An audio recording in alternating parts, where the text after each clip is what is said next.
Halo, Ya, sudah jam 7.30, Pak. Silakan dimulai. kita mulai aja ya. Oke, Ibu Sri Wahyuni sudah ada, Ibu Nini ada. Oke. Baik, Bismillahirrahmanirrahim. Assalamualaikum warahmatullahi wabarakatuh. Alhamdulillahirabbil alamin. In this evening, we can meet again in the TOT Jabar, and I introduce myself. My name is Joko Setiono. I am from Disdik Kabupaten Majalengka. Okay, I will to Mr. Nini. How are you, Mr. Nini? Are you ready? Yeah, I'm not Mr. Bapak, I'm Ibu Nini. Hey, Miss. I'm sorry, Miss. Miss Nini. It's okay. Okay, thank you. I'm sorry. And to Miss Sri Wahyuni. Are you? I'm good, Okay. Pa. How are you, Pa? I am fine. Okay. I'm sorry, my English is very bad. Yeah. Sorry, Pa. Okay. Okay.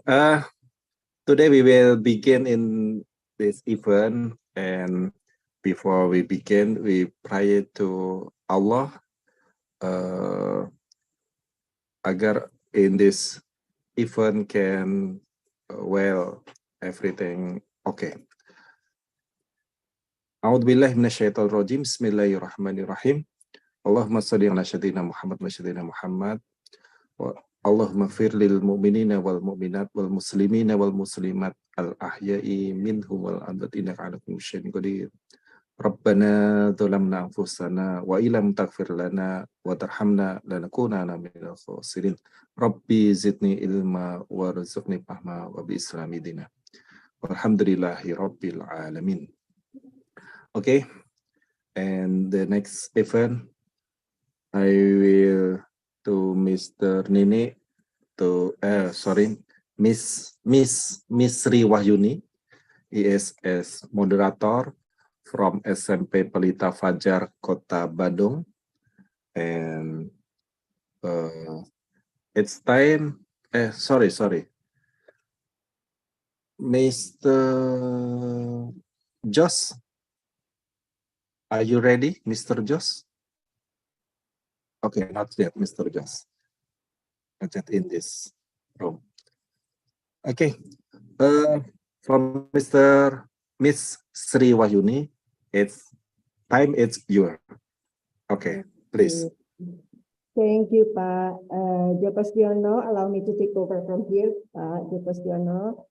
Ibu, Bapak, ladies and gentlemen, my name is Sri Wahyuni. I am an English teacher at SMP Pelita Fajar, Bandung City. I would like to welcome all of you, and especially Miss Nini. We had very small chat through WhatsApp, and and then you provided me with the short CV. I know that short CV is actually too short compared with your achievements, ya Bu Nini, ya. When I said short, it was actually not supposed to be that short, but but it's impressive how big people, how people like you can provide very simple things about yourself. I believe it is more than it really is in the CV. And I have been informed before that Mr. Yosef MCom, the Stekom University Rector, is joining us today. Am I right? Mr. Joseph MCom from Stekom University. Not yet, Miss. Excuse me, are you there?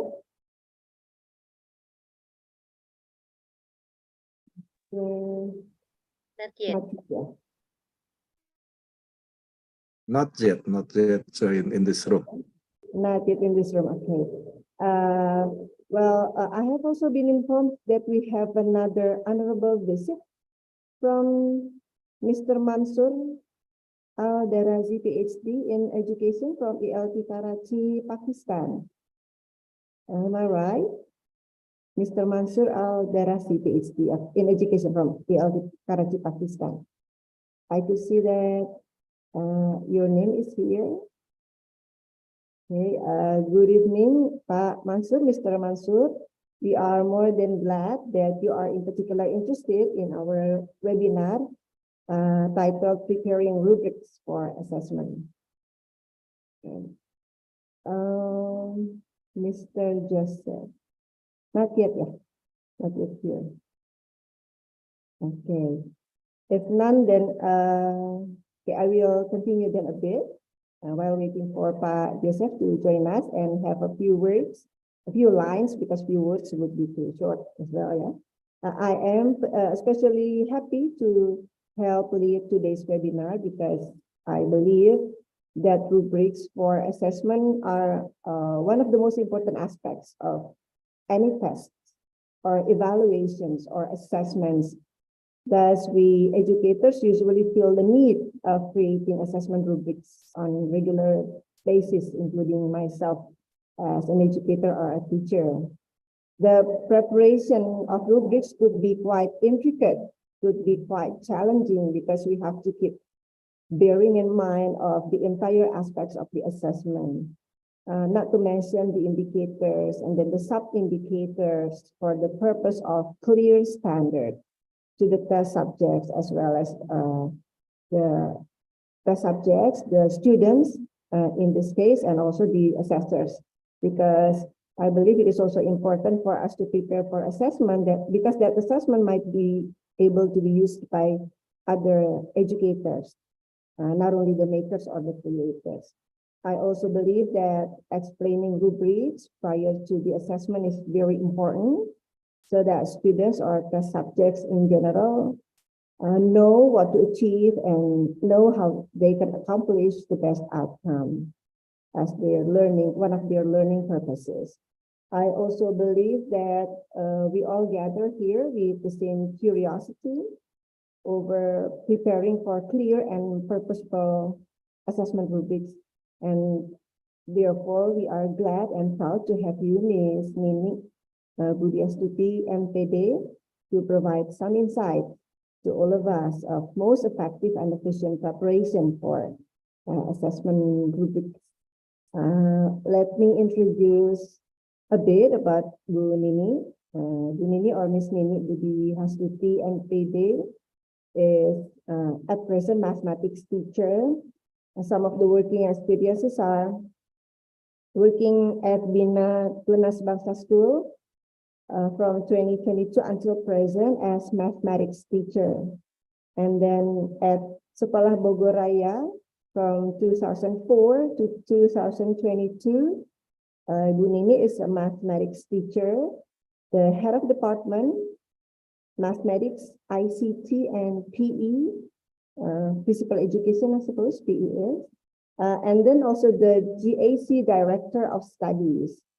The educational background, if I can mention it, from IPB University in majoring in biology, batch of graduation 2004, and then UPH, obtaining Masters of Education in 2019, ya Ibu Nini.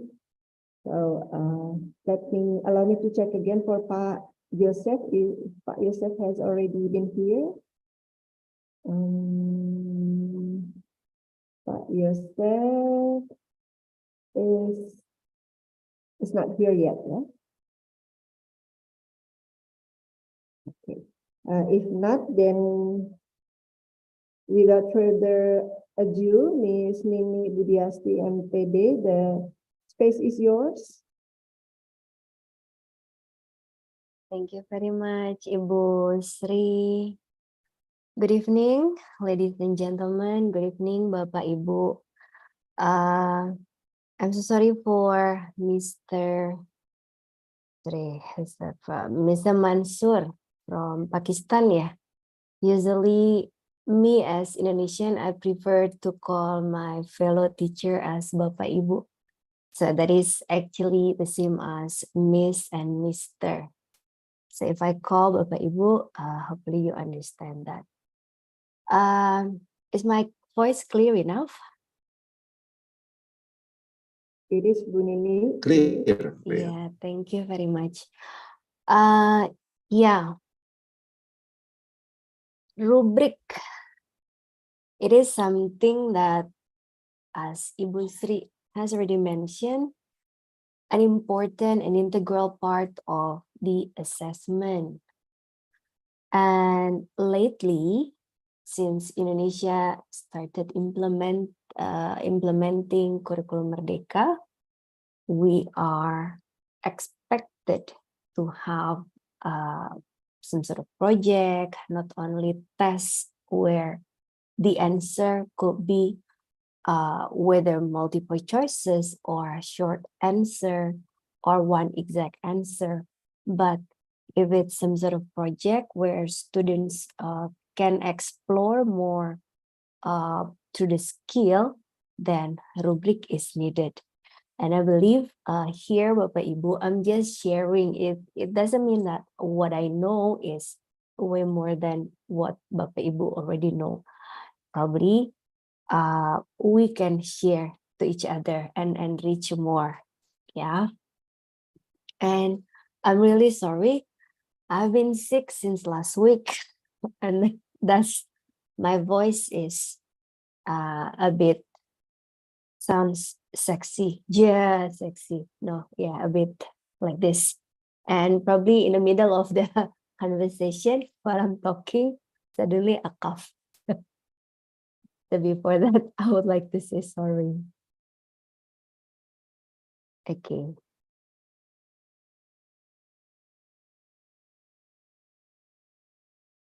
All right, this is what I have prepared.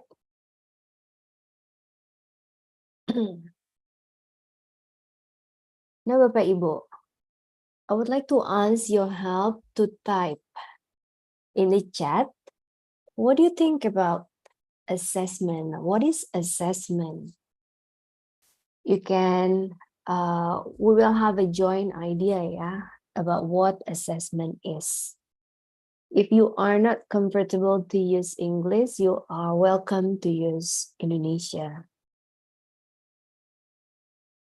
Please, what do you think about what assessment is? Thank you, Ibu Endang. Evaluation. Feedback to improve the learning. What else?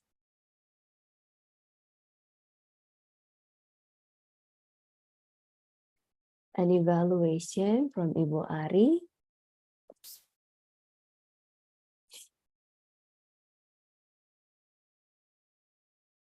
We have 320 participants here. I believe you have your own idea about what assessment is.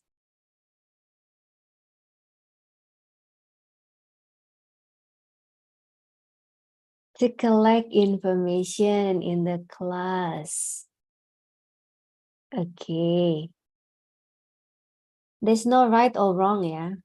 This we try to join our knowledge.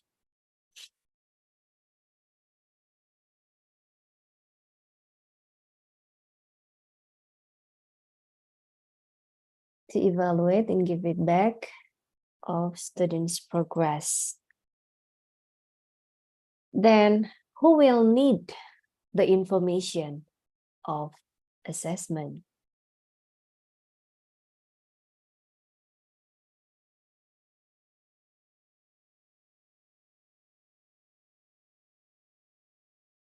Some tests to measure students' progress. Teacher need the information for the evaluation, for the education.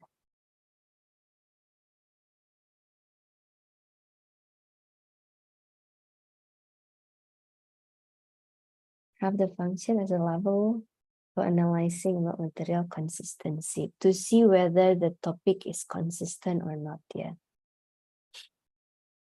Okay. Thank you very much, Bapak Ibu, for your idea. So we can actually say to repair. Oh, there's something interesting here. To repair the learning process. The feedback can be given for educator.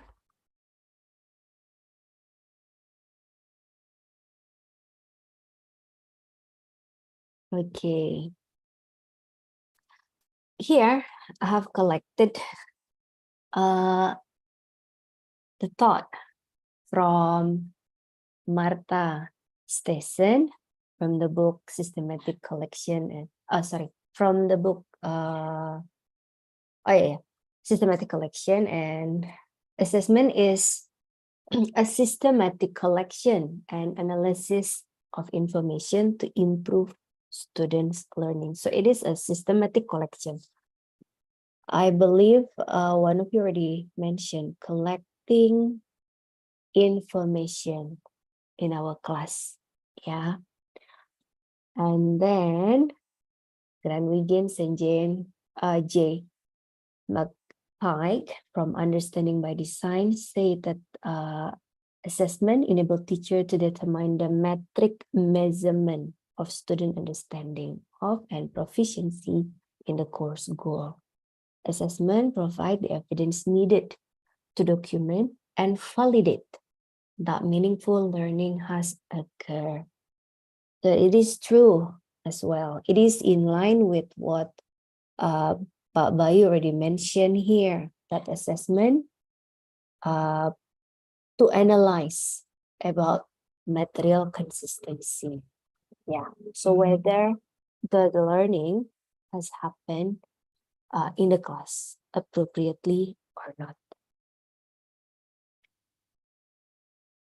I agree that both educator and the educated need the result of assessment.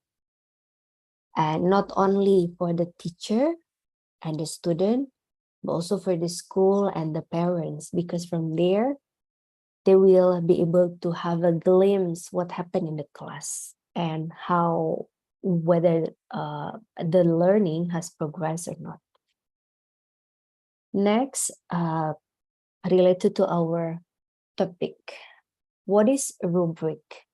I would like to know from Bapak Ibu, what is rubric? Maybe Bapak Ibu can also type in the chat.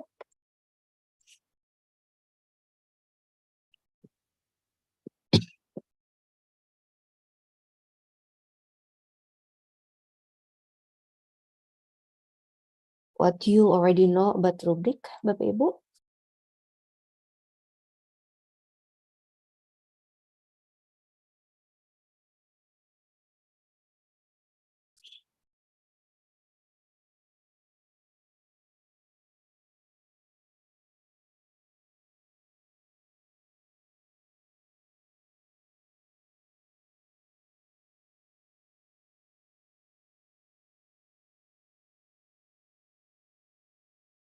Or probably how many of you, Bapak Ibu, who already familiar with rubric? Oh, I have several answer here. Criteria to give students responses, indicator of achievement, criteria to measure students' understanding of skill, scoring guide for assessment, rubric defines to measure student achievement. Anything else?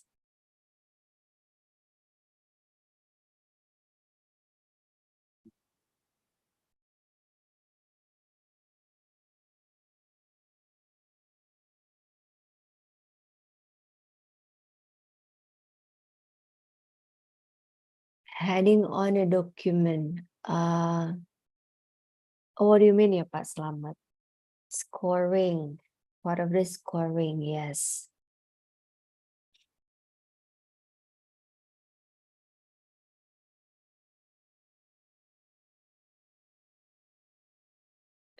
Or maybe if you ever make a rubric, Bapak Ibu, what is the most challenging thing that you face so far in creating the rubric, if any?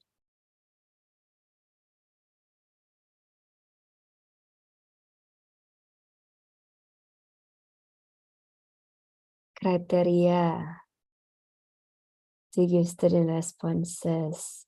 Okay. Rubrik kotak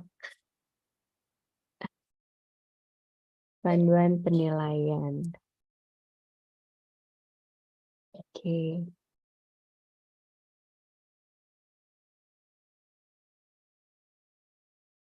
At the beginning, a couple of years ago, when I started making rubric, I have a very difficulty, especially as a math teacher.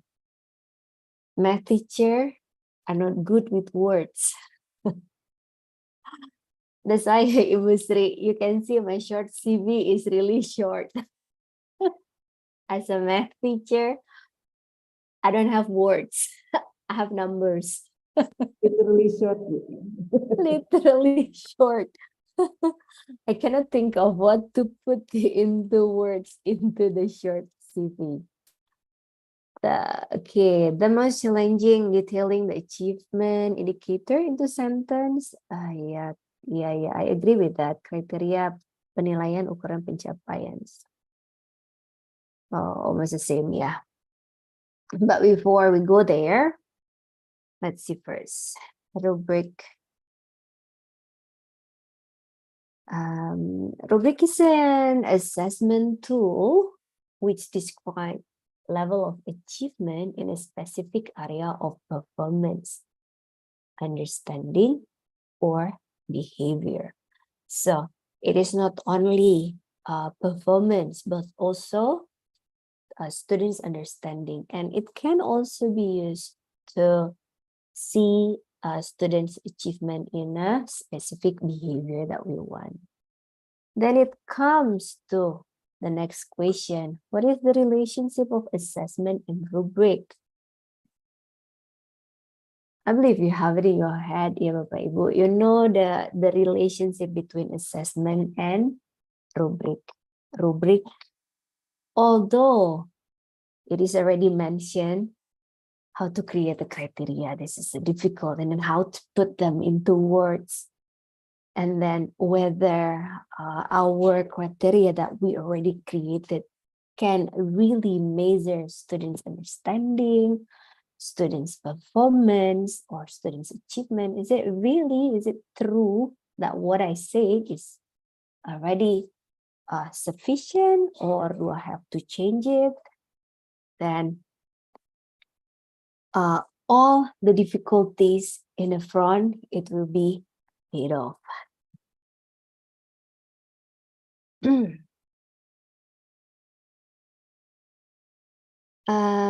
I'm sorry, I don't understand why somebody put the WhatsApp link here.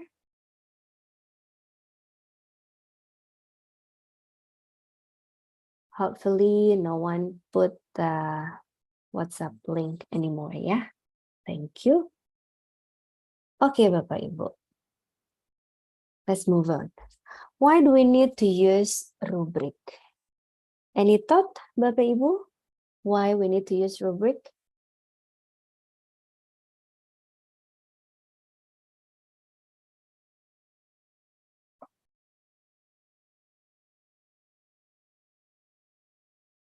We know that we need to assess students, and then we also know that rubric is important. Rubric will help us. Then probably Bapak Ibu can share your thought why rubric is important. To help teacher being consistent in assessing the student, to make the assessment objective and not biased. Anything else?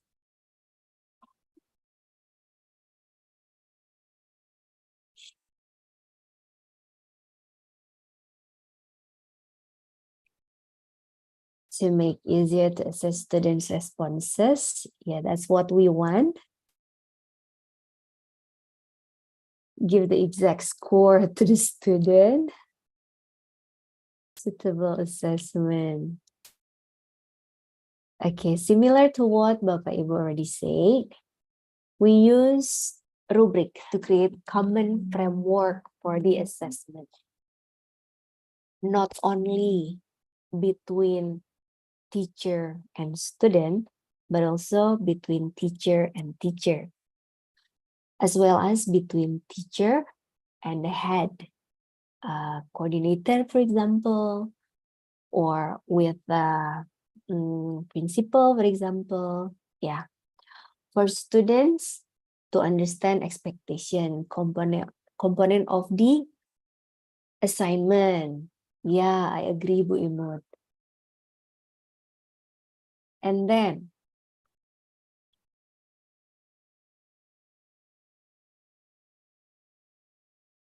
complex product or behavior can be examined efficiently because we already know what is the goal, what is being expected. So then we will be able to examine more efficiently. A well-trained reviewer can apply the same standard and criteria. A well-trained one usually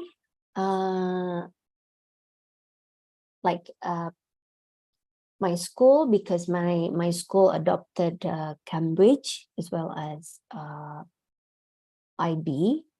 So Cambridge and IB has already provided rubric. Then we will be able to use the rubric to score students' project. Let's say in IB, students need to create some sort of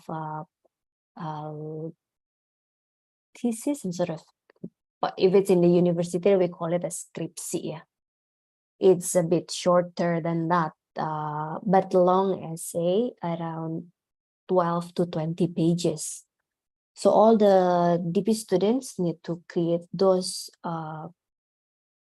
it's called as internal assessment, those essay for all the subject that they take, including mathematics.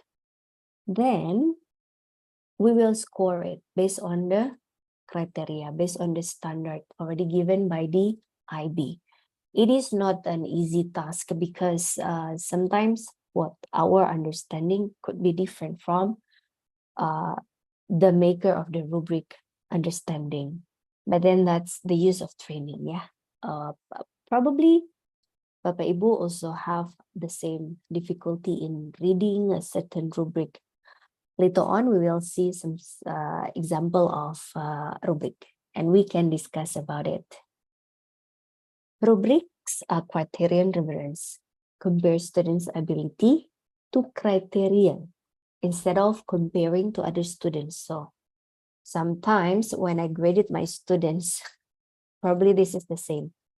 I don't know whether you have the same problem as me or not, but after I grade my students, sometimes I'm being harsh to one class and then being more lenient to other class, because I'm starting comparing like, oh, okay, this one before at the beginning, I'm being harsh. Oh, this not good, this not good.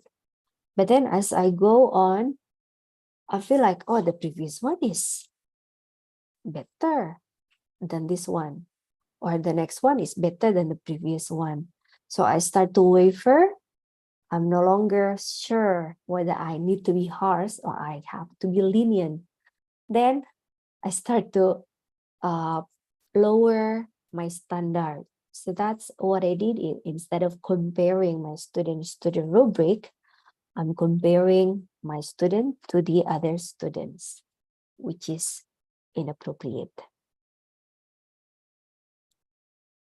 Then, this is, I think, very important. When faculty member collaborate to develop rubric, it promotes shared expectation and grading practices.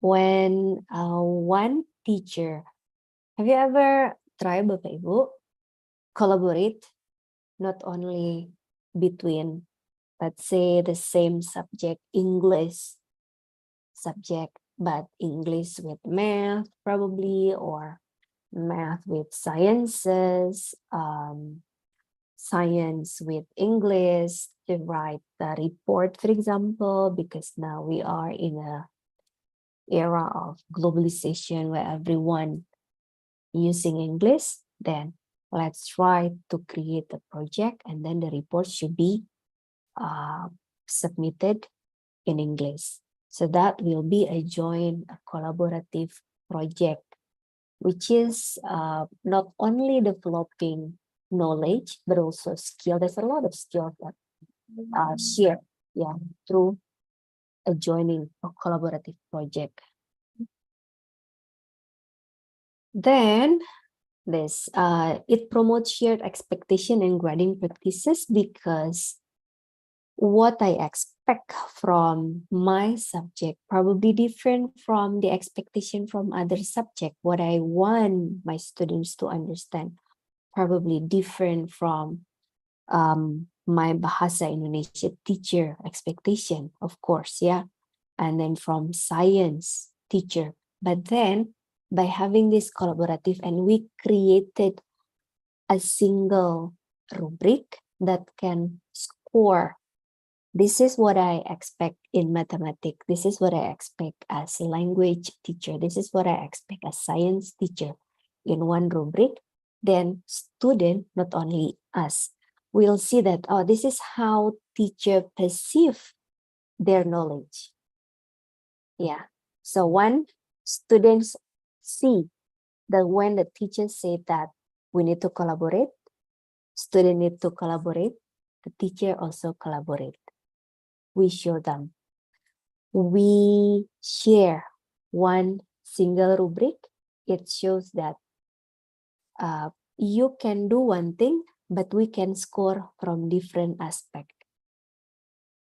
That is the most beautiful thing in collaborative project. So it gives us burden as the teacher, of course, to sit together to discuss, but lessen student burden, because the project will be one single project for several lessons, for several subjects. Okay. Then while we are discussing after the project done, then we will discuss about the grading practice, and it will become a shared knowledge. A shared knowledge that can be shared to others. I mean, probably the knowledge from how the language teacher perceive a certain sentence can be different from math teacher in perceiving a certain sentence, so that the teachers collaborate together will be have a better understanding, enhance our understanding. That's become an incremental knowledge, which is very valuable.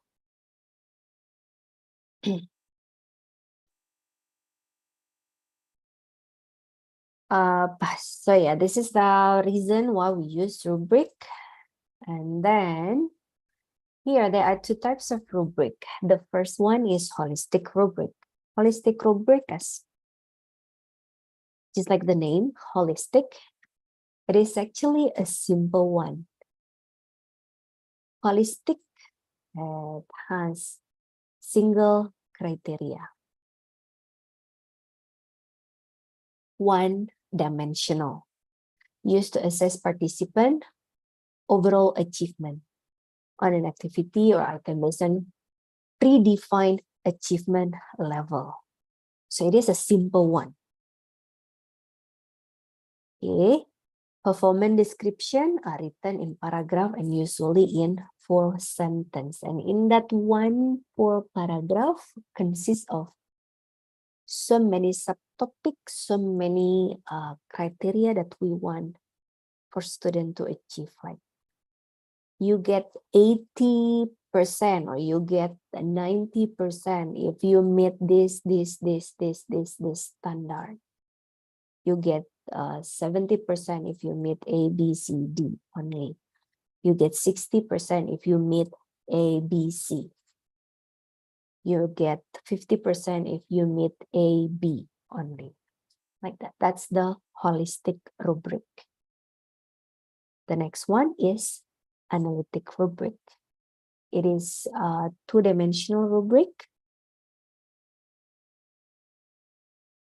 with level of achievement put into matrix ya, Bapak Ibu. This is the kind of rubric that I believe Bapak Ibu familiar with. Sometimes in a test, it is easier to use a holistic rubric rather than analytic rubric. But if it's a project, a long project, having an analytic rubric will be helping us in deciding how good a student is. It is written in table form. Yeah.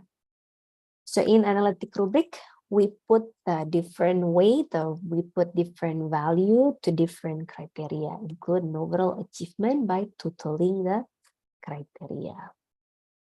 Here I have a sample. Oh, sorry, the comparison first, yeah. Between holistic and analytic. The holistic provide overview of student performance, efficient for large group scoring. Because we don't need to see like ticking one column, a very detailed one. We just see based on this paragraph, which paragraph that particular student goes into. However, of course, it will not give detailed information, and it can also be difficult to decide one overall score because it will be like 90%, 80%. But what is the difference between the 95 and the 90, for example? Yeah, then everyone will fall around in that one particular score, 90, 80, 70, depending on how you divide them. But this holistic rubric is useful when you want a quick snapshot of the achievement. And if it's adequate, sufficient to just use single dimension, like rubric for a test. Yeah, rubric for a test, usually you don't need to like put it into a complete one. Like if you meet this criteria, then you will get 10 mark. If you meet this criteria, then you get 8 mark or 7 mark, for example. In contrast, analytic will give a detailed one, and then scoring is more consistent across student and between raters. Between raters, that means if you have parallel class with different teacher. Yeah, because you are already know you created the rubric together, and then we can say that the mark given by teacher A and the mark given by teacher B should be the same. But again, this need to be tested. The disadvantages, of course, time consuming to prepare, time consuming to score as well, because you have to read really detailed. But you can use it when you want to see the strengths and weaknesses of the students, if you want detailed feedback on students' performance as well, because the information is detailed. Provided here, the example. It is a very funny way to put a rubric. Let's say you want breakfast in bed. So you ask a breakfast in bed. Then you create it because you are a very good teacher and you like to create rubric through and through. So you provided this so that whoever cook you breakfast, prepare the breakfast in bed, whether it is your spouse or your children or your maid, and they can see the rubric. This is a sample of holistic rubric. We have 4, 3, 2, 1 with one single information, yeah, paragraph given. One dimension only. If we see here, we have a component. Food is perfectly cooked, presentation surpassed the expectation, recipient is kept exceptionally comfortable throughout the meal. And then 3, of course, there will be a slightly difference between the 4-1. Moreover, if it's only 1. Thought on this, Bapak Ibu? Have you ever created a holistic rubric?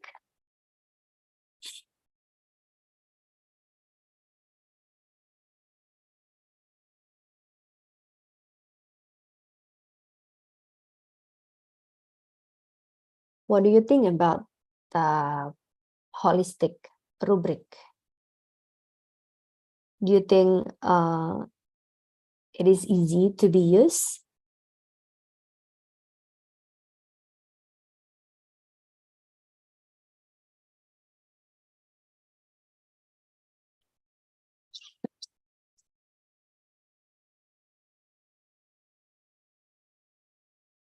You may be Okay. able to share your experience, Ibu Bapak. Yeah, based on your experience, have you ever tried? Have you ever made this kind of rubric?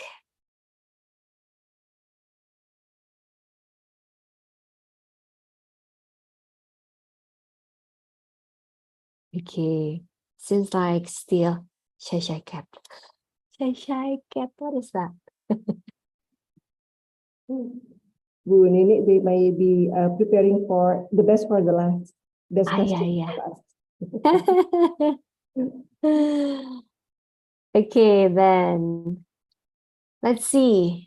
If this one is the holistic one, it must be a very demanding teacher, yeah. Even for breakfast in bed, get to create a rubric. Let's see if it's a analytic one. Still for breakfast in bed, so that you can see the comparison. We break down into criteria: food, presentation, and comfort. That is the 3 things mentioned here, right? Food is perfectly cooked, presentation, and then comfortable. So put into criteria. What do you want from the food? I want all the food perfectly cooked, perfectly seasoned to my preference. And yeah, there's additional condiment over, that would be great. If no, then all right, you only get a 3. I'm sorry, darling. Presentation. Oh, serve on a clean tray with napkin, silverware, nice, yeah, fancy. Several decorative touch are added. Flowers, probably. If there's no flower, then well, at least the food is served on a clean tray. Yeah, still with napkin and silverware. If no, then yeah, probably something missing. Hey, you got it too, lah, yeah. Or probably forget the napkin, or there's no silverware, then how can we eat using hand? And then comfort. Comfort, because it is breakfast in bed, of course you have to wake me up gently and lovingly, not wake up, or just splash us with water. Or while I'm eating, I will be given abundant time. I will be given sufficient time because I just woke up. I need time to collect my thought, collect to stretch first, and then sit down. I get help to sit down. Yeah. So the giver give comfort to the recipient, and then give time for me to eat, not in a rush. Ayo, hurry up, finish your food. I'm going to wash it. Hurry up, finish your food. I will leave you. Then you got to clean up yourself, for example. Of course, I will get a 2, ya, Bapak Ibu. So if you see here, you can see how detailed analytic rubric is. Yeah. Which one is harder to make? Of course, Bapak Ibu know which one is harder, yeah. Now, how to develop the rubric? Oh, I got this.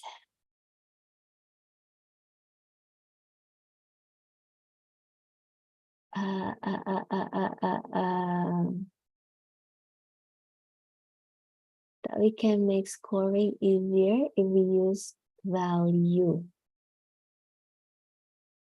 If we want to give different value for each criteria, oh, 30%. Oh, yeah.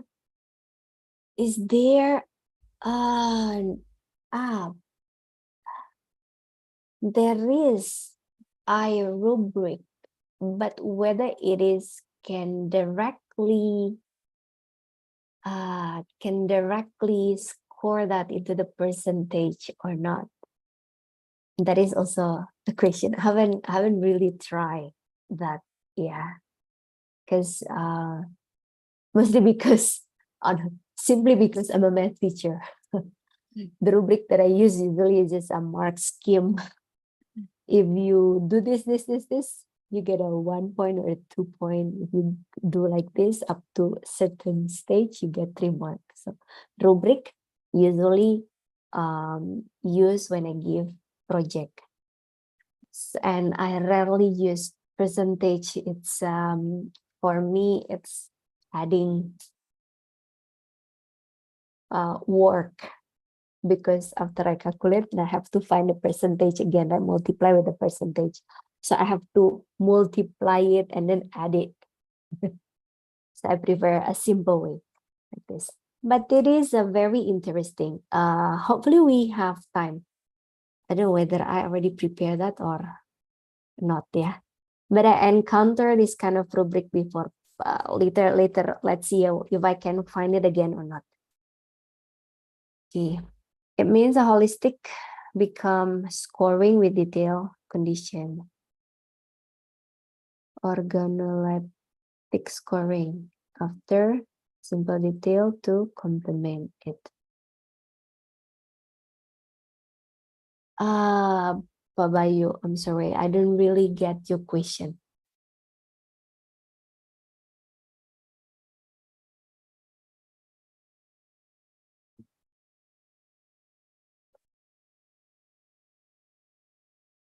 Pak Okay. Bayu, Yeah. would you need explanation from Pak Bayu, Bu Nini? Yeah, I don't really get the question, Pak Bayu. Pak Bayu, would you So mind? maybe you can put it in explanation? different word, or if you want to explain it directly. Yeah, Bapak Ibu, if you have question and you want to type it directly, just type it, yeah. Although later on, we also have a session for question and answer.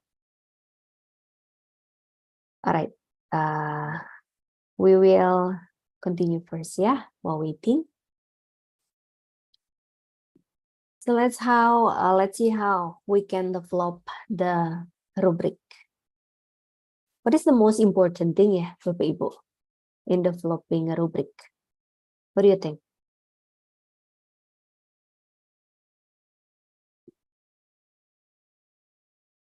You can directly say it lah, Bapak Ibu. It is okay. Just unmute. Is it possible, Ibu?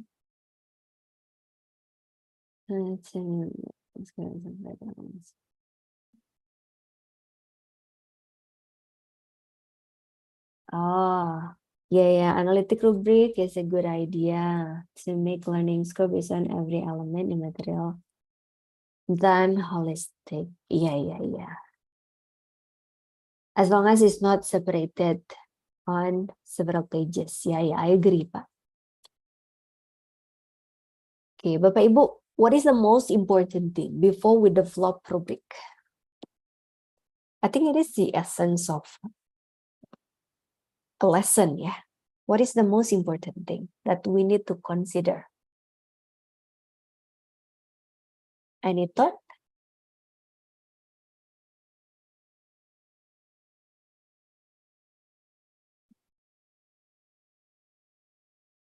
Any thought on this?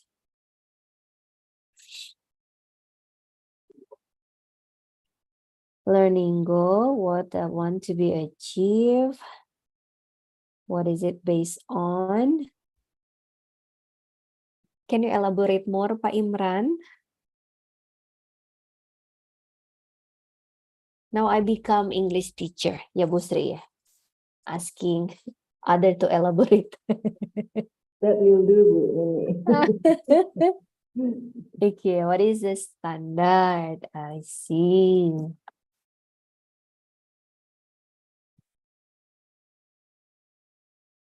Okay, so we have the here. Determine the goal. We need to see the goal. And then the standard. Let's see. Identify what you want to assess. Yes, the goal. What skill you want to assess. What do you want to see from the project? And then determine the criteria based on the skill, knowledge, and behavior you want to assess. Limit to the most important characteristic. Because if not, it happens quite often that the teacher make the rubric, let's say, it is for PE. Well, I don't have the example here, but I remember, let's say it is for PE. And then my PE teacher asked the students to create a video. And then suddenly, the rubric is about creating video instead of the movement. Well, this is a PE teacher, right? Then without realize, instead of assessing the skill for PE, the teacher start assessing for video making, like the transition of the video is smooth, the quality of the video is good. Well, that is good if my PE teacher work together collaboratively with the ICT teacher, right?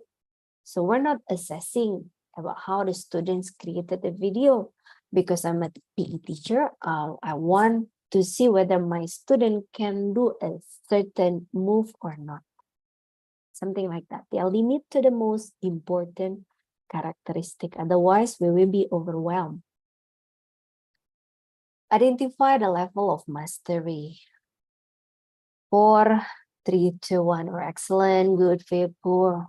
Aim for even number instead of odd. Why we need to aim for even number instead of odd? Why it is better to have 4 rather than 3 or 5?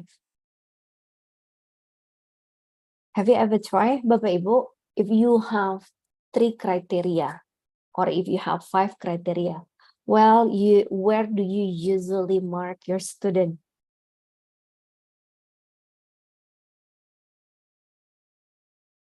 Me personally, if it's only 3, I will mark in the middle. So like most of my students are get 2, 1, 2, 3. Most of my students will get a 2. Yeah, probably 1 or 2 get a 3. Yeah. So if it's odd, it is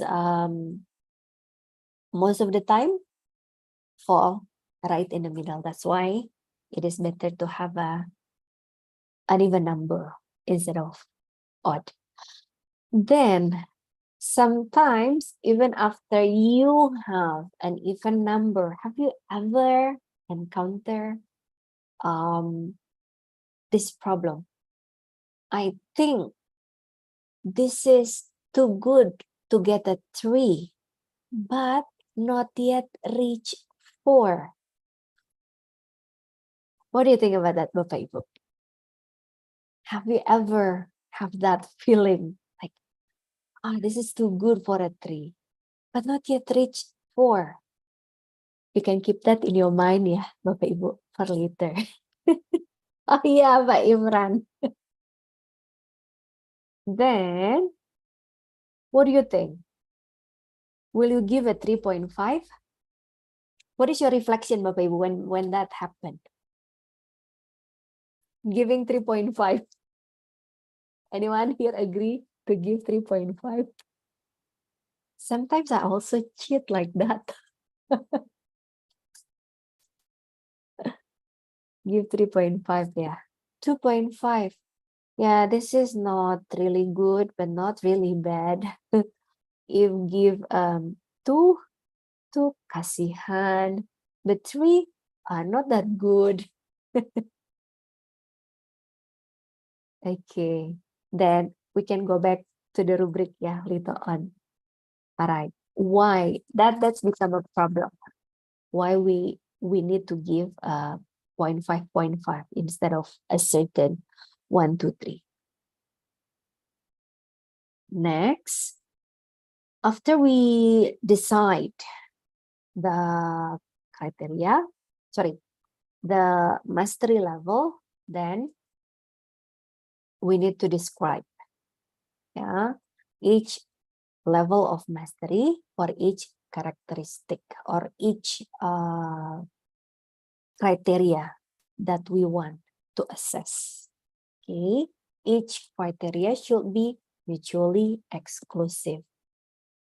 Then that means it's stand alone, yeah, exclusive. This will not affect the other. And it is better to avoid using the word good or excellent. Why do you think, Bapak Ibu? Why do you think we need to avoid using the word good or excellent?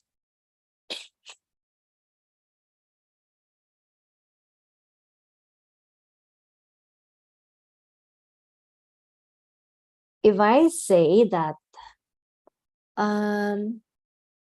using the previous one, yeah, thank you. It can be biased, it's too general. Thank you. What do you think will the student think of your rubric? The rubric is also for the students, right? Because we want them to excel. We want them to achieve the best. And then what you write in the rubric is write good sentence. The idea is excellent. What do you think? It is true what Ibu Rahayu said here, yeah. Unmeasurable.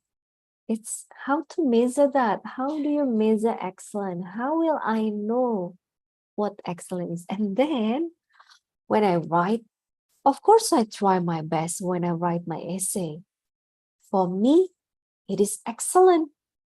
Then probably for Ibu Sri, it's not excellent at all. It's not even reaching good. Then I will come to Ibu Sri. Bu, why I get 1? This, my sentence is excellent. See, Ibu, the idea is excellent. I need to spend 5 days to do this. Right? I have 5 days without sleeping, only to brew this idea in my mind and then put it into words. How come I only get 1? Where is not excellent? Which part is not excellent from here? So excellent is too general. Yeah, cannot put that into students' mind.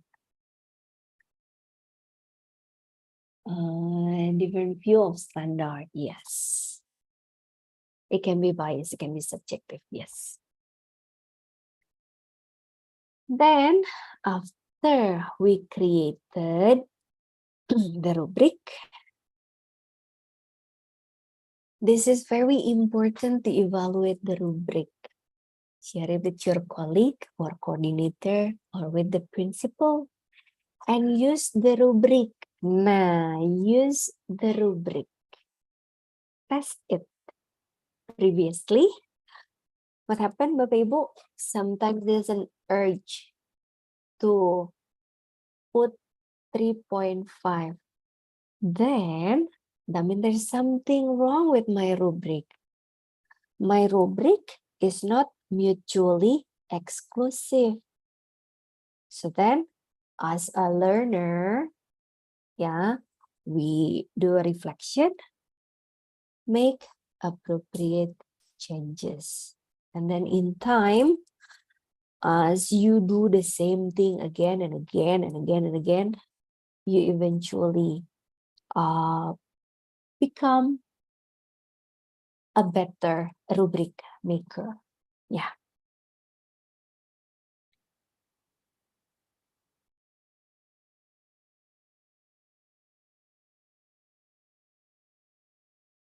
Excellence means that the students know all the submaterial and understand the concept from the material. Closely understand. Yeah, then can put, yeah, you can rephrase excellent into a detailed one. Thank you, Pak Bayu.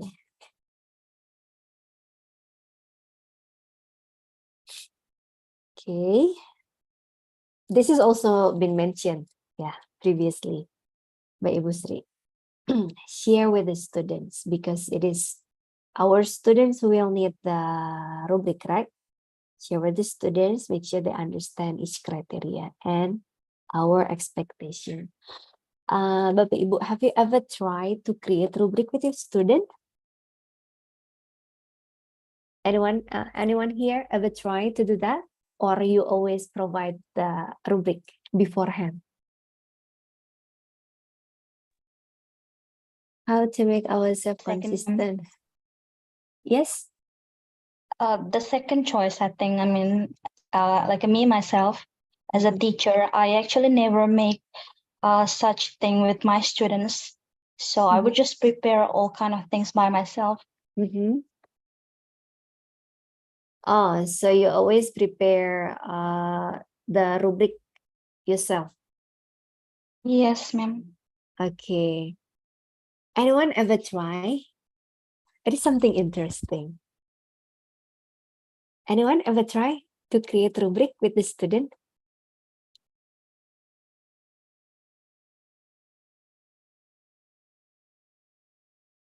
Probably after several projects, yeah, after you show to your student, this is the rubric, this is the rubric, this is the rubric, and then you can try with your students. If I want you to make this assessment, I want you to make this project. This is your goal. What skill is needed to achieve that goal? So let's brainstorm together with the students, write down all the skills needed, and then try with them. What do you think is needed?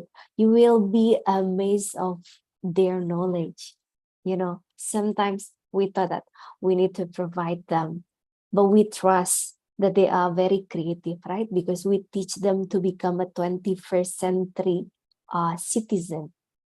We are not teaching them to become to be replaced by robot, but to become a thinker, a creative thinker. So think with your students, yeah, dig with them. And then, of course, as teacher, you already have your own framework and you always guide them into what you want. But it is also an enriching experience that you can try, Bapak Ibu.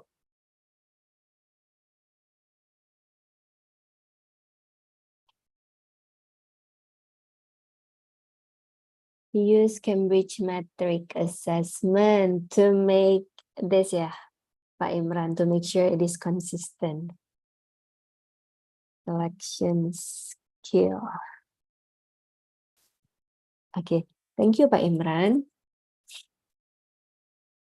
Oh, before trying, sorry. I'm going to stop here first. I will share something.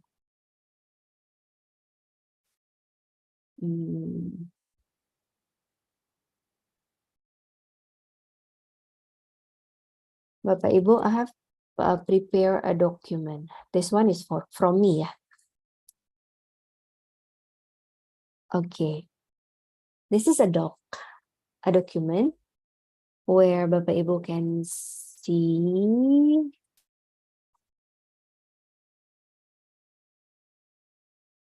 you will get a copy template.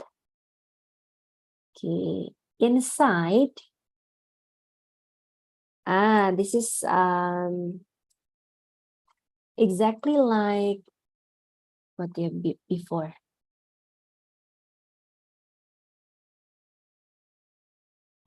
Whose question ya? With percentage. Oh, Ibu Rahayu. This ya Ibu Rahayu ya. 20%, 10%, 50%. This is what you mean ya, Bu Rahayu.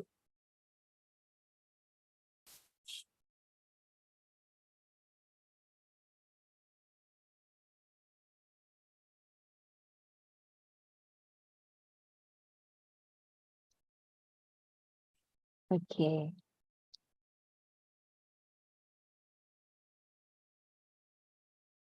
We will see one by one.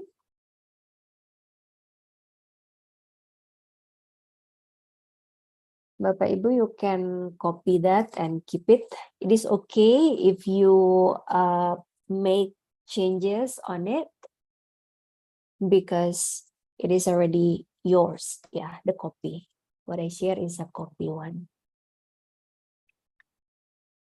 All right, I will also share it here so that everyone can see. There are two examples of rubric in the doc that I shared.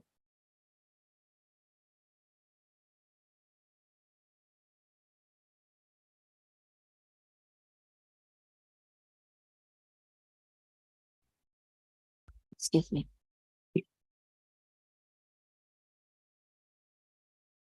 The first one is like this. The first one consists of poor, fair, good, exceed. I will give Bapak Ibu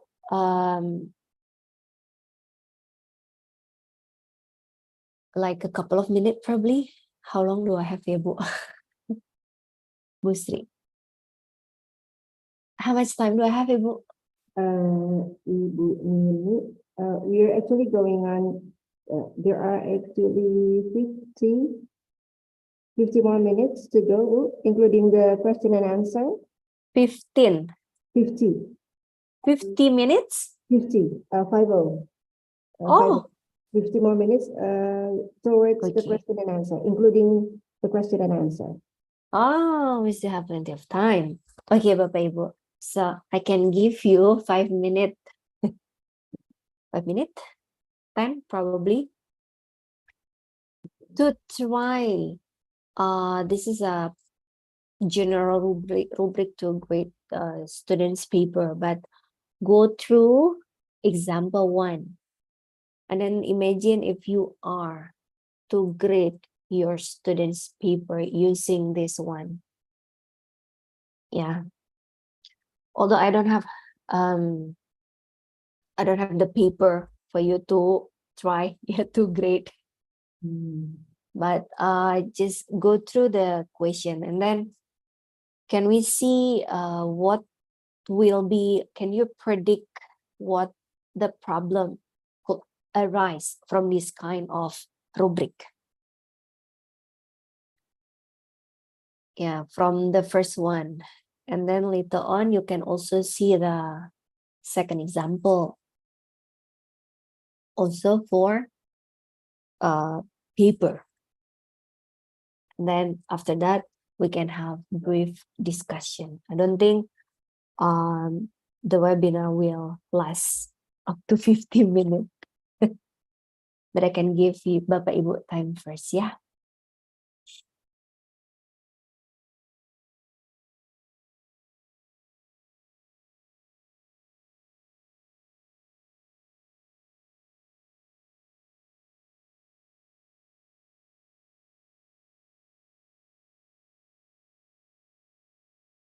If you open it, if you open the link that I gave you on your PC or on your laptop, then it will direct you to copy the file.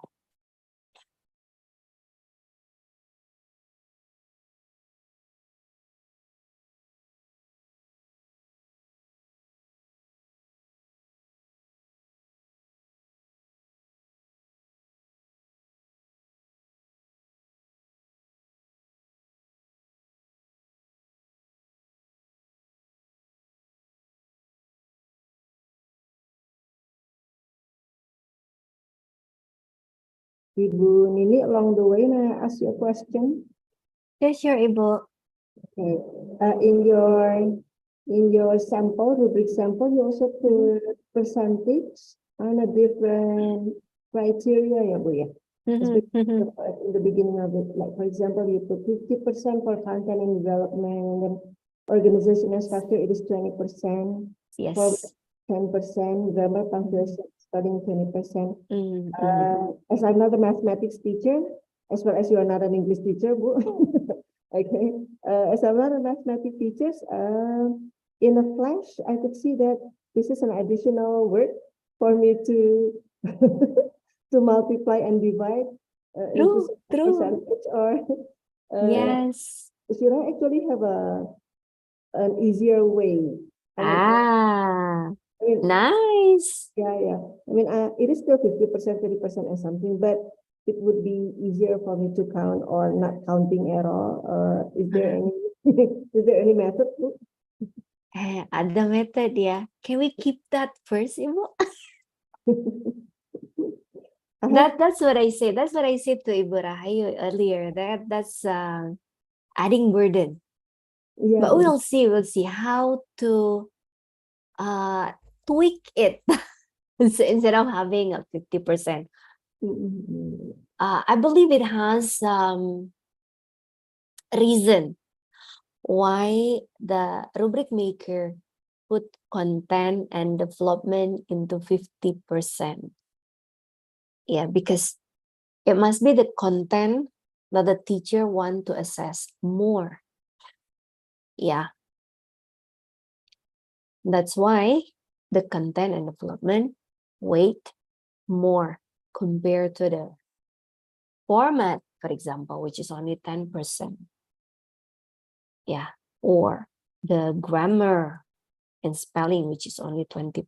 Because this, of course, the important one is being creative, clear, concise. Then, Bapak Ibu, if you ever use this kind of rubric, I need your idea. What can you do to make this into so that you don't have to calculate again and again, right? Like I already give good 75 point, and then 75 point need to be multiplied by 50, and then this 60 I need to multiply by 20, and in the end I have to add everything. Any thought, Bapak Ibu?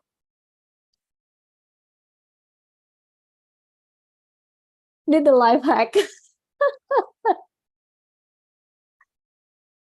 If you just want a life hack, ya Bu, but still want to use this.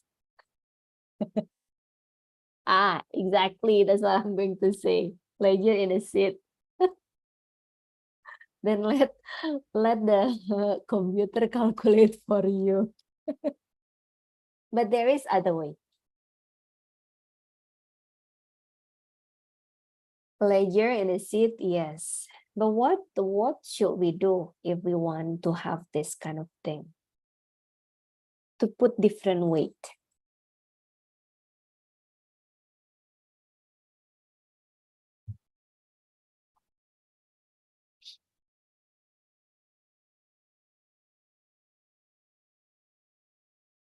Ada thought, Bapak Ibu?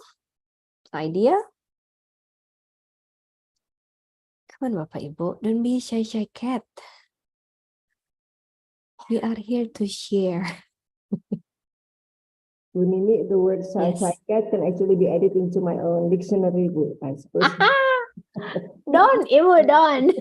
That's not even English. So my bullet teachers sometimes just say that, Yeah. like to tease us. Because they like to translate as well, right? They have to understand. Oh, what do you guys say? Sometimes I don't It understand is their also joke. cat is sometimes also a general insinuation for some Indonesian translators because we tend to translate word by word. Yeah. Word by word, true.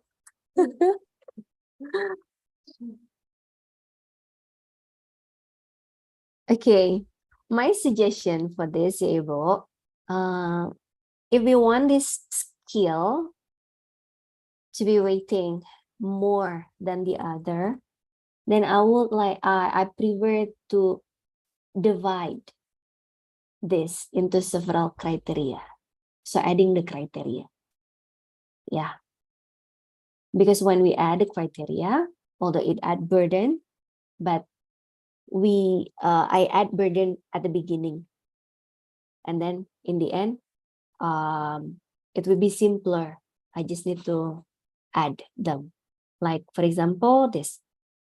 I want it to be 50%.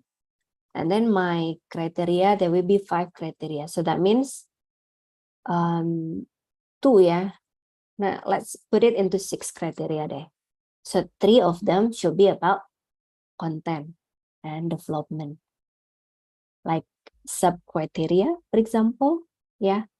But each of those has the same value. Yeah, for example, content. What content that I want to see from my students? That they are creative. And then what kind of creativity do I want to see? Yeah, then put those things into column, yeah, into detail information. And then it should be clear and concise. What does it mean with clear and concise? What's the difference between clear but not concise? Why my students have to have clear and concise? Then put that into another sub criteria. When I already have 3, that means it's already 50% of my rubric for the content. Yeah. And then put in again, probably only 1 for this, only 1 for the grammar and spelling, and then format can go together with organization and structure, because it is apparently like, for me as a math teacher, I don't know, probably for the English teacher or language teacher can be different. For me, I can see that probably organization and structure can be put together with a format. Yeah. Another problem created here is giving point, right? And the word itself, exceed. If you think that when you expect something from the students, what kind of expectation that you want? Do you think of your student? Do you expect the best from your student? Of course, you want the best, yeah. But then when your student, let's say, student A has already done the best according to the criteria, and then deserve to get 100. But the wording here is exceed.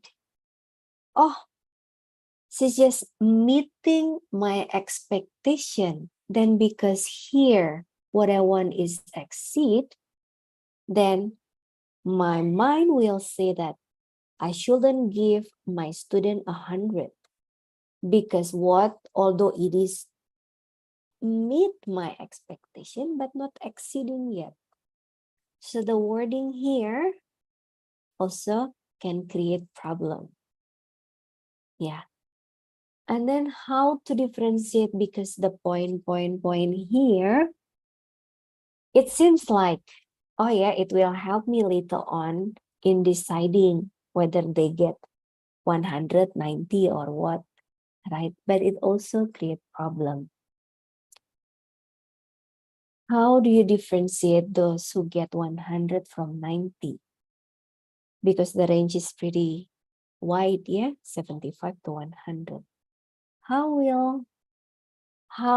will you decide those who get 80 or those who get 95, right?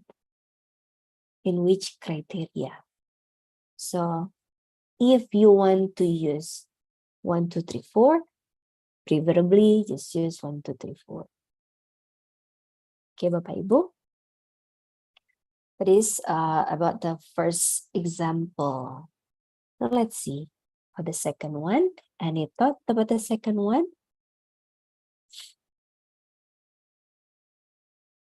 Oh, what did I write?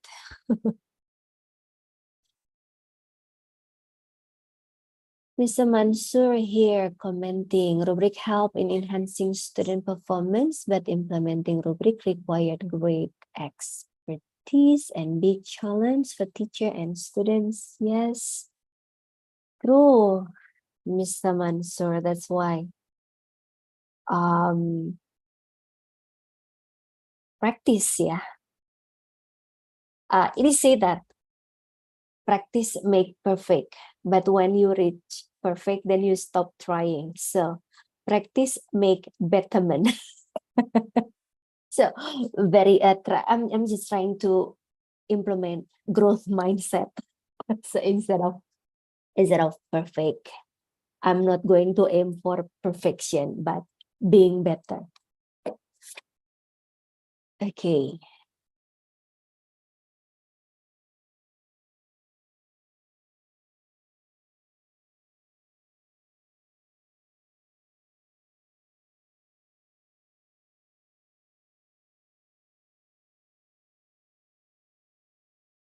Yes, make progress. Thank you, Mr. Imran. Yes, Pak Bayu. Pak Bayu here. Would you like to ask directly? Yeah, thank you, Ma'am Ninik. The Honorable Sir Joko Setiono, the Honorable Wahyun, and the Honorable Ma'am Ninik. Nice to meet you, Nice to ma'am. meet you too, sir. Assalamualaikum warahmatullahi wabarakatuh, and good morning. My name is Bayu Arya, the alum Animal Science Master Program in the postgraduate, or now we take in Faculty of Animal Science Sarooleo University in Kendari. I would ask my question, how to make creative rubrics with similar diction if tujuan pembelajaran or learning aims take on elements without vanish that elements from material substance components. And is the score rubric different if using alur ATP and JP?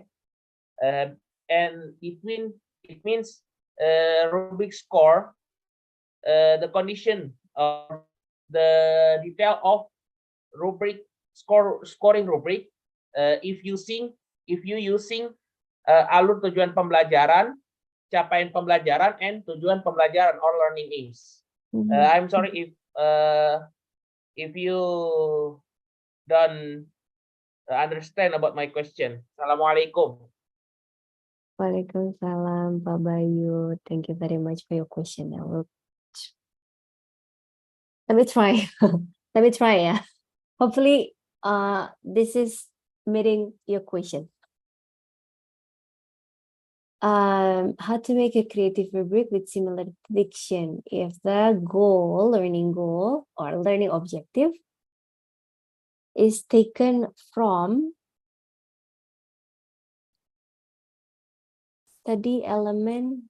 What do you mean with study element ya Pak? The finance system, material substance. Ya, component. it means tujuan pembelajaran itu diletakkan pada elemen pembelajaran selain elemen dalam bentuk elemen-elemen yang disampaikan tadi, tanpa menghilangkan, tanpa lari begitu. Kalau misalkan di Indonesia tujuan pembelajaran untuk meningkatkan meningkatkan keterampilan dalam mempelajari teknik pembenihan ubi jalar. Di situ ada skor, di situ isinya teknik pembenihan ubi jalar itu hanya pada kondisi tertentu or hanya pada teknik tertentu or semua teknik diterapkan or teknik hanya salah satu saja or tidak semua teknik diterapkan dalam pembenihan ubi jalar. Itu means man.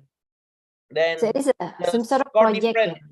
ya. Yeah, and model different. Model is score different, model difference. Jikalau kita menggunakan elemennya itu dari tujuan pembelajaran dengan kita menggunakan elemen using tujuan pembelajaran dan capaian pembelajaran. That's it. So this is some sort of project ya, Pak Bayu ya, correct? Yeah, for example. For example, this is project pembenihan ubi jalar. Ubi jalar is sweet cassava. How to cultivate, correct? How to cultivate the sweet cassava, Yeah. sweet potato. I'm sorry, sweet potato. Yeah. There are many types of how you can cultivate sweet potato. And then you want your students. So probably back again to the, let's see. Back again to this, yeah, what we want to assess. And then see the skill that you want to assess. What skill you want to assess? Do you want them to be able to show all types of cultivating, misalnya dengan, apa aja sih dulu? Apa aja ya Pak? How to cultivate the sweet potato? I think there are many types ya. Apa tuh yang ditempel-tempel Yeah, misalnya narrative atau text. dari iya. Generation. Or misalnya dari akarnya probably atau batangnya di stack misalnya. Dan so back again to the skill. What kind of skill that you want to show? That you want your student to show you. Yeah. Whether the score rubric different if using TP and CP. It should be in line ya Pak, because the skill or the goal should be the same, right? Because the learning goal is derived from TP, right? TP and CP. If it's not deriving from the top, then how can we get the learning goal?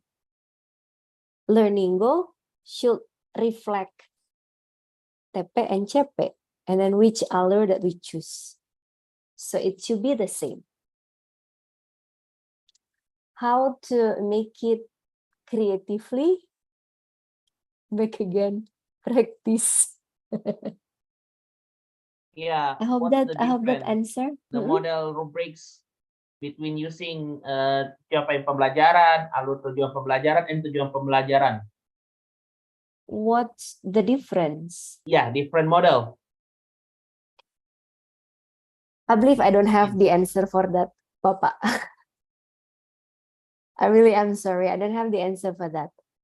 But I did try once to create a project, mathematic project that is also published in the platform ya, Merdeka Mengajar. Yeah, I have the project rubric but I couldn't find, and I couldn't find the file, but it was there. It is derived from the TP and CP. Yeah, TP, ATP, and TP. Mm-mm. What the difference? I cannot say what's the difference in the rubric, because when we make a rubric, when we make a rubric, it is for one single assessment, right? It is for this certain particular goal that we want our student to master, and we want, if there are many skill, it will be confusing. If too many skill, if it's from one, let's say, I want to assess my student on, like, for one semester. I teach many skill. Of course, it will be confusing for me to mark as well. But if I see, currently I'm doing statistic, and then I want to see whether my student can collect data, can organize the data in a form of graph, for example, and then they can find the statistic landmarks, which is important, and then they can draw conclusion from their finding. So those already 4 skills from statistic that I want. Then I don't need to see like in a big scope, right? 4, that's already long. Like usually if statistic for that kind of rubric, then it will take my student probably 4 weeks to finish, because they have to make a questionnaire, collecting data with very close, I need to pay attention to them to make sure that everything runs well. Yeah. This is the second. Hopefully that answer ya Pak Bayu. I'm sorry. I really don't have a clear answer for you. This is the second example. It is a simpler version of the previous one. Yeah. The skill expected is clarity, organization, and mechanic, which is, I think, will help us in we don't need to think about like a lot of things. Yeah, we don't need to think of multiplying it by 0.5 multiplied by 0.2 after we give the point. Another thing that I would like to address is the positioning. I prefer to put this one 4 here. I prefer to move it here, because this is the skill that I want my students to achieve. After they see the skill, they directly see the goal that we want. We don't want our student to get a 1, right? So they don't need to see it at the far end of the rubric. After the, after the skill that we expect them to master, they can directly see. Yeah, although most of the time I see this rubric put as 1, 2, 3, 4, but usually I ask my teacher to move the 4 as the first one. So 4, 3, 2, 1. So we don't need to bother about 3, 2, 1, because we want our student to get this one. Yeah. And as Ibu Amel said at the beginning, usually she give A and B to the students because this is our goal. Well, actually, I want to try to make this. This is taken from What is that? What is it called again? Pengajar. Hang on. R. I'm sorry, I forget the name. Let me see. The platform that created for us to take Platform Merdeka Mengajar apa sih? yes, itu dia Ibu. Yes. It is taken from there. Yeah. This is the goal. To be able to write simple procedural text by using huruf capital letter and spelling. This is for grade 5 ya, fase C. The rubric provided by the teacher is like this.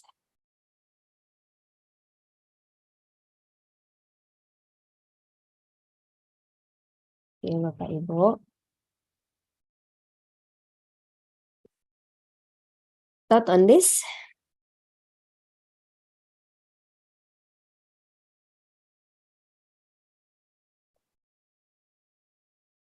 Any thought for this rubric, Bapak Ibu? If I give you this rubric to mark student work, do you think you will be able to mark it?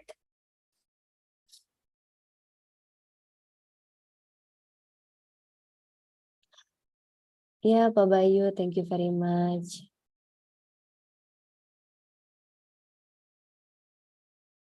At first, when I see this, how can I mark my students' work? Yeah. Ini did I share a proper? Hang on. Which one did I share? Yeah.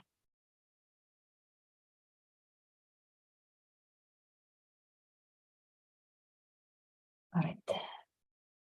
You can see what I share ya, Bapak Ibu. This is the rubric given. Then it turns out the teacher provided information down here. Any thought on this, Bapak Ibu?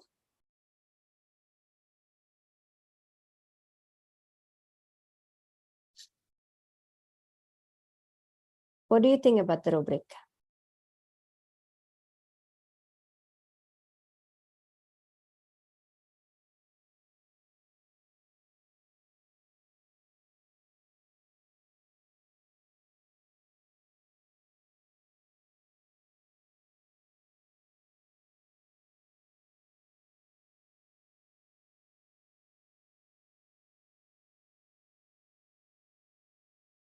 So actually, the rubric can be put into a more thorough matrix, yeah.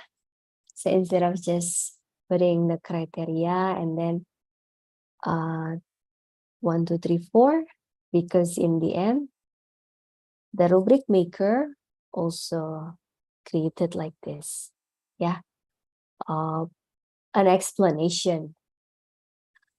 And then the rubric maker here giving a 1, 2, 3 component. Numeric. Sometimes as math teacher, I also do that. It is easier for me to see number than to put it into sentence. But it can also create problem. Yeah. So along the way, after I put it into numbers, then I just focus on number, right? So after I prepare this and on my reflection, put description as clear as possible is way better than putting it into number. And how to maintain the score to be precise. Bapak Ibu, I believe one of you asked that question. Yeah, how to score, how to maintain, so that stay accurate probably. Yeah, you can have your friend to discuss with you. So probably choose like 3 to 5 sample out of 100 of students' work, and then go to your fellow teacher. I want you to grade my student. Keep your grading with you and let your friend to grade the paper themselves. And then after that, you can have a discussion. Oh, for me, I give this point. Let's say, for me, I see this work as a 3 for this particular part because of this. And then probably, oh no, I see it from a different perspective. So then, okay, so what can we do with the rubric so that it will be more precise in a more precise tool to be used to grade students' work. Yeah. I think that's about it. If there's any other question, please feel free to ask. The link, yeah. Yes, Bu Nini and Bu Amel possibly can help us with this because some of us cannot get into the attendance link. Yeah, Ibu Amel. Close, probably need to be open first. Wait for a Amel can minute. provide another link to us. In the meantime, Bu Nini, Yes. is it all your presentation, or do you still have anything else to present? Any slide? That's all actually. I just need to share another link, but that's for me, for my evaluation. Okay. So it means that we can wrap up with question and answer. Is it possible? Yes, We have sure. 15 more minutes actually. Mhm. Thank you, Ibu Nini, for a very insightful presentation today. Before your presentation, I myself thought that I have been one of the best creators of assessment rubric, but after your presentation, I know that there is still so much room for me to improve, Bu. And along the way, there have also been comments, opinions, and questions from Ibu dan Bapak. Yeah, thank you very much for those questions. It means that some of the questions have been given, and then most of them have been answered by Ibu Nini.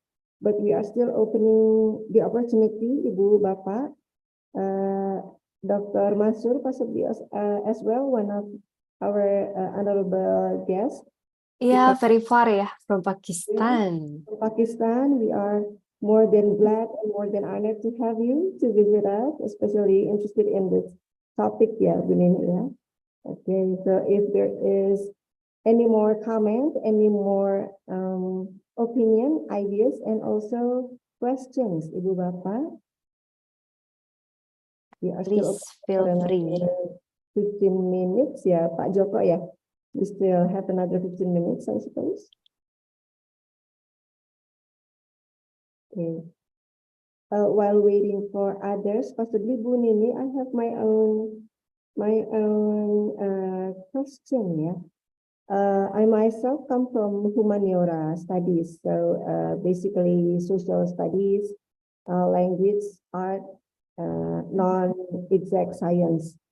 I always, not always, but oftentimes I justify myself for for making undetailed rubrics because I think it is much more difficult for humaniora studies to make qualitative learning or qualitative assessment into the quantitative one. While in my opinion, rubrics are very quantitative. It is easier for us to say there are 2 wrong answers or 3 wrong answers, 4 wrong answers, other than instead of grading grammar structure with like differences among each other. So what do you think, Bu?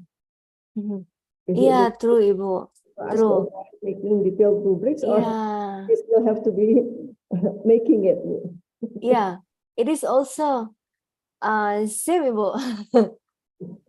While I prepare this, it's also become my reflection.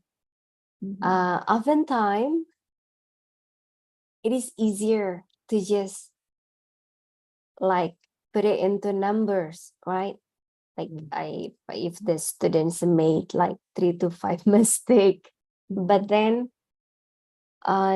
back again to what kind of assessment that we do, right? To what kind of project?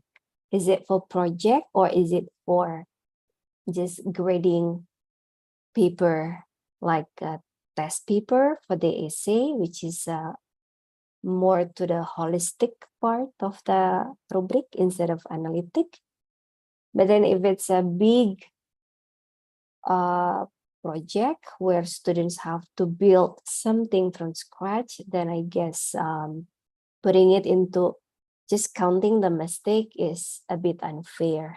Yeah, there are so much more that we can see than merely counting the mistake.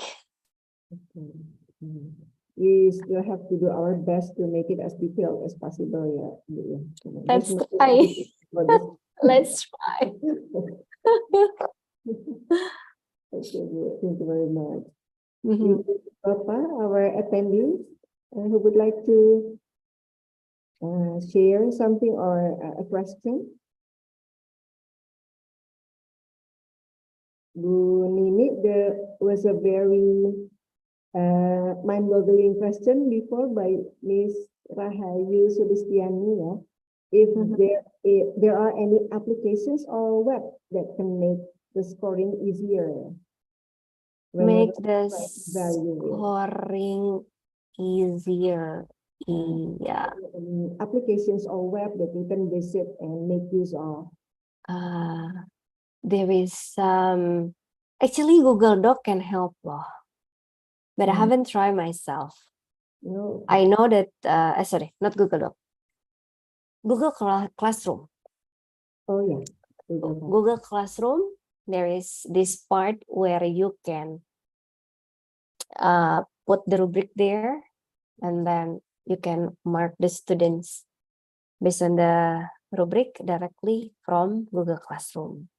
But if you want to dig deeper and then find idea about rubric, there is one called iRubric. iRubric. Yes. So it is some sort of an AI, an artificial intelligence. No, it is more to wait.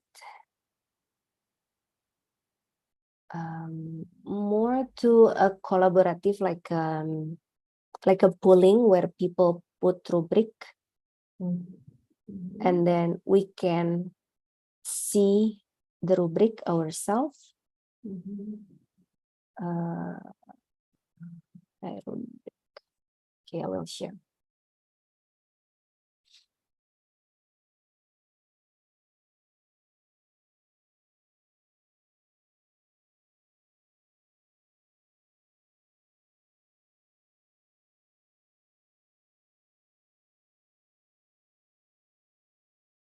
This.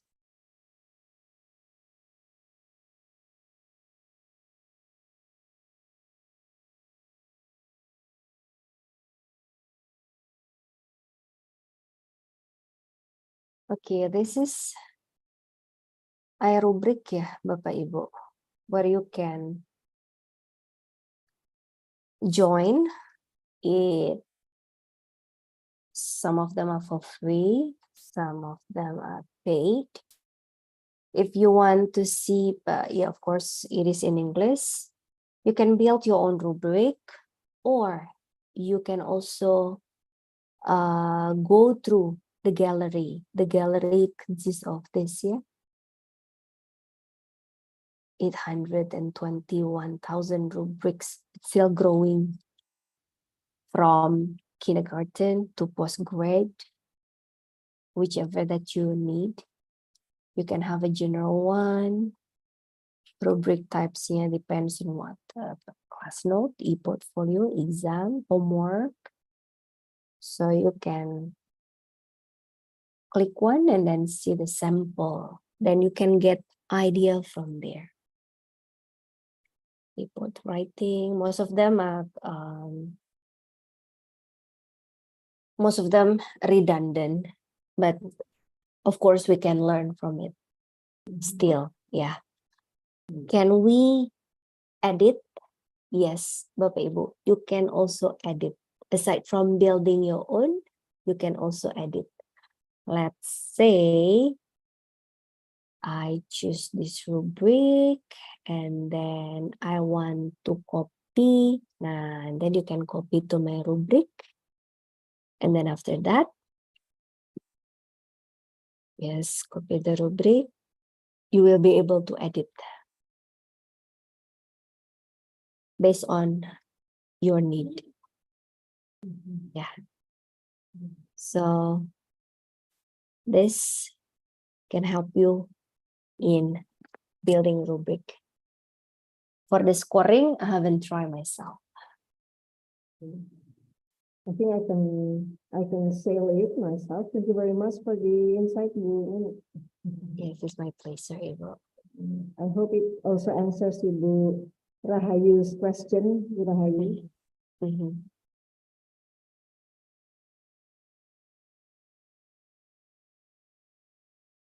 I'll copy ya.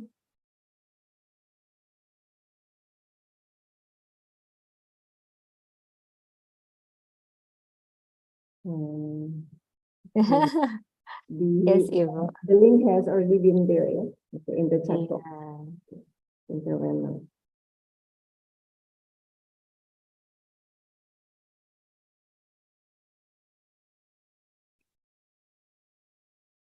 Sorry. Hi, guys. Good evening. Good evening. I have just one question. Can I ask? I'm Yeah, I'm just- sorry. Yeah, sorry. My name is Mr. Imran. Okay, Ms. yeah. Imran. I'm a native English teacher at Regina Pacis. I'm just wondering though, Mhm. why do you guys have to create your own rubrics? Why isn't it like a standard thing so everybody's on the same level? Okay. I'm just wondering. Mhm, You know, mhm, like I mhm. said Yeah. earlier, I use the Cambridge English. You use the Cambridge. Yes, so so everybody who teaches Cambridge knows what is the matrix, what is the standard, what is the requirements, what are the objectives, all of those things. It's clear, it's concise. We don't need to make it. You True. know, there's probably somebody with a higher qualification who can do a much better job. So why don't we leave this aspect of teaching to the experts and let everybody learn from that. I don't see. Okay. Thank you, sir. It is a pleasure. It is very convenient for Cambridge teacher like you, yeah, Pak, to get a standard from Cambridge or from IB, for example, because they already think of everything. But that is not the case for everyone. Oh, right. Sorry, I'm not familiar with everyone. Yeah. For those who currently use the local curriculum, Indonesian curriculum, then most of the time we don't have the rubric provided. Or if you see from the platform Merdeka Mengajar that is provided by the government, sometimes the one who put the rubric there are also just beginning to learn how to create rubric. That's why this kind of meeting, this kind of webinar, really enrich each other. So we learn from each other.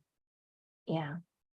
It is, of course, it will be easier if everyone can get one set of rubric that is already created, already Standardized. tested, standardized, tested. It's not only good, right? Because of course, it's already been tested to so many students and then revised and etc. That's a privilege that not all of us have. Okay, thank you for your insight. Yeah. I just thought maybe there was some sort of organization that would look after that. You know, those people who are actually making the curriculums might be a start for one. You know, so I don't understand this. Oh well, at least I don't have to do it. It's yeah, I wish you Sorry, guys. sir. Yeah. From what country that you come from? Sydney, from Sydney, Australia. No wonder. Okay. Yeah. Yeah. Let's see. Yeah, back again. That's the privilege. Cambridge, the students pay quite exorbitant amount of money for the curriculum, while the national curriculum, we are trying. Indonesian national curriculum, the government are trying their best to provide, to put the standard to the same level as Cambridge or IB standard. We are trying, and we put a lot of effort by teaching the teachers, train the teachers currently. Hopefully in the near future, yeah. Bapak Ibu. Thank you, sir. Yeah, I understand your concern. Yeah, I feel sorry for those people who need to make a matrix. I'm sure you probably already have one. You just need to tweak it a little bit more to be more consistent in your gradings. But yeah, I don't think it's something you need to, I mean, start from scratch. Yeah, exactly. Why reinvent the wheel? Like somebody's already done that. Just Google it, you know, you can find a lot of information there. But yeah, but sometimes it is easier for the English teacher because the good, nice, and concise already tested rubric mostly in English. But if it's for other lesson, then yeah, still need to do the trial and error. Need to learn from the beginning. Yeah, well, in that case, I would agree with your first piece of advice, which is to coordinate and collaborate with other teachers, and yeah, just to get something a little bit more consistent. So, thank you, sir. No problem. Thank you too. Yeah. Okay, thank you, Pak Imran. Thank you, Ibu Nini as well. Thank you, Pak Imran, for wrapping up, and then also your concern that on the other hand, Pak Imran and Bu Nini and others, I also believe that good teachers are good learners. So there are some standardized rubrics, for example, or standardized other assessment materials, but I believe there is always a room for us to improve. And then if you can make it more detailed, then why not? There's nothing wrong with that. Thank you, Pak Imran. I hope all Indonesian teachers can have the same privilege later. I mean, materials. Yeah. One day, I believe Indonesia is going in the right direction. You know, we just need to be smarter and wiser. Yeah, but yeah.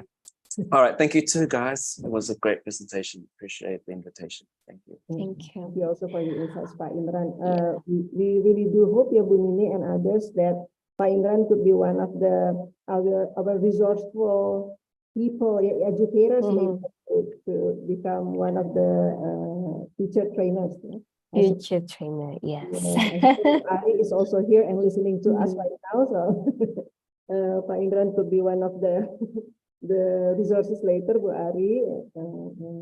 Hopefully, yeah. Can be sharpened and more sharpened as teachers and as educators. Hey, more than happy to help anytime. There's my number if anybody wants to reach out to Thank me. you. I'm in Cibubur, just so you know. I'm living in Cibubur. Yeah. So, yeah, if you guys need any help or if there's Regina something- Pacis, Jakarta, ya. No, in Bogor actually. Oh, Bogor. Regina Pacis Bogor. I Yeah. see. They have expert teacher now. Wonderful. Yeah. They've had one for a while. I've been there. This is I my see. third year there. So Mm. I teach grade 9 and 10. So Mhm. yeah, it's been good. Great school, great students. Mhm. Good system. Nice Yeah. to meet you. Nice to meet you too. Okay, so Bu Nini, ladies and gentlemen, Bapak Ibu, thank you for joining us. Yeah. Uh, Ibu Sri, may I say something first? Yeah, Bapak Ibu, for my self-reflection, not self-reflection, for my own reflection, kindly fill in the form, yeah, to assess, not to assess, yeah, more to give me feedback, what needed for the next one. So maybe we can have another session to really dig deeper about the rubric if it's needed. Bu Nini, the And form yes, need permission. need Also permission. the Google slide. I'm sorry. The form is need permission. Also the Google slide that you That I shared. Oh, wait. So I need to change.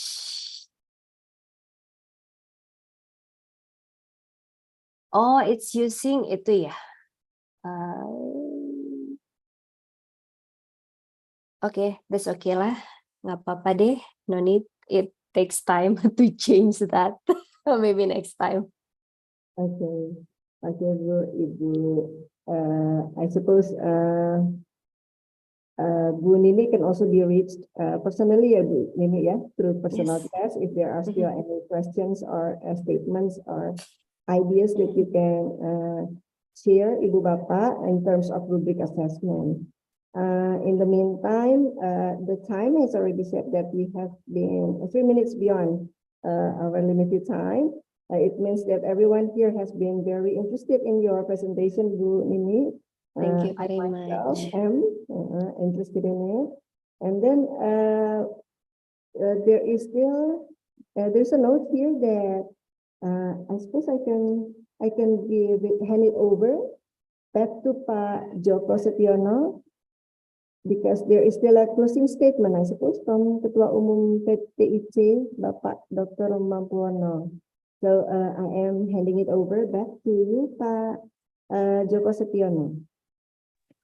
Okay. Thank you, Miss Sri Wahyuni, and thank you, Miss Nini. And this is very interesting. And the last session is close statement. Mr. Mampuono, are you there? Yeah, I'm present. Okay. It's time for you. Thank you very much, Mas Joko Setiono. Assalamualaikum warahmatullahi wabarakatuh. Waalaikumsalam. Thank you very much. This opportunity that I've been given the time to give the closing statement. Firstly, my best regard for especially the honorable speaker this night from dan the moderator Ibu sampai Kota Bandung and Mas Joko Setiono from the Master of Ceremony, and thank you very much for Mbak Ari that invite me in a sudden time, I think, because I just got the information tonight, and then I tried to open this meeting. Yeah, that's great. I think discussing how to make an effective rubric is quite important, because rubric is a tool that is very, very valuable for enhancing transparency, especially, or constant fairness in assessment process, education, beyond, like when we've been a jury in a competition or contest, the rubric should be very clear, and the content of all the juries should be very clear too. So when we are talking about rubric in this very, what's so called, the new curriculum, and exactly the curriculum will be developing again and again with the what so called misperception, and what so called the is something that maybe a little bit different between the former regulation than the later regulation, and etc. But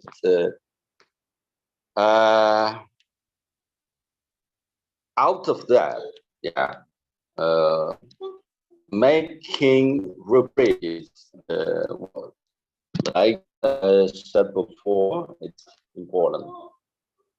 Yeah, this meeting, I think, is very valuable. Talking about rubric, I just remember when I got this kind of what so-called a professional development in RELC Singapore, several months in 2016. Yeah, according to me, clarity, consistency, fairness, rubric is the feedback to facilitate the constructive for pinpointing areas of strength and weakness, helping learners understand how to improve, and then for efficiency, to save time for assessor by streamlining the evaluation process and making it easier to assess multiple submission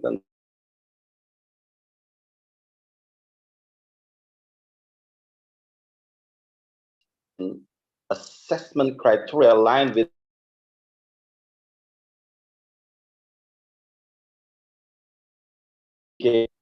by using the rubric that it communicate assessment expectation, reducing misunderstanding and disputes about grades. Then also could be self-assessment, rubrics can be used by students by self-assessment, encouraging reflection and self-improvement. I think not only for the students, but also for the teachers, the juries, etc. And I think everything has been discussed, and that's very interesting that the attendance, the participants of this program is not only from the local participants, not only from Indonesia, but also several from abroad, and this is really very positive. Yeah, I think I can appreciate this very well, and thank you for this collaboration with Iki and also Perkumpulan Teacher Trainer Nusa Cerdas.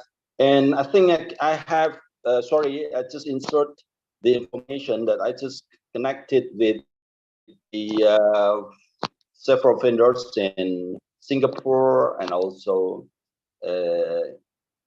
England, that it can support the learning of English. By using the technology, AI, etc., that can support the learners to learn English more easily not only English but also science, using the international curriculum, and everybody here, I think, have the chance to develop the use of that in Indonesia. Later, I can give the information to Mbak Ari and other committee here that this is a good chance for us, because it's not too much, but it's very affordable. Even there are also scholarship for Indonesian from the middle low economy. It's like that. So that's the new information. Hopefully it's useful, and if you want to know about the information better, I think you can contact Ari or me myself. Okay. Once again, thank you very much for all the attendance, also the committee, and also the speaker, master of ceremony, also moderator. Thank you very much. I represented the Perkumpulan Entrepreneur Indonesia Cerdas. This a little bit late evening. Let's say thank God that everything's run very well, and we close this meeting formally. Thank you very much. Assalamualaikum warahmatullahi wabarakatuh. Waalaikumsalam warahmatullahi wabarakatuh. Thank you, Mr. Mampono, for your statement. And then last session, I will close this webinar with hamdalah. Alhamdulillahi Rabbil Alamin. Akhirul kalam. Wassalamualaikum warahmatullahi wabarakatuh. See you next week. Bye. Thank you.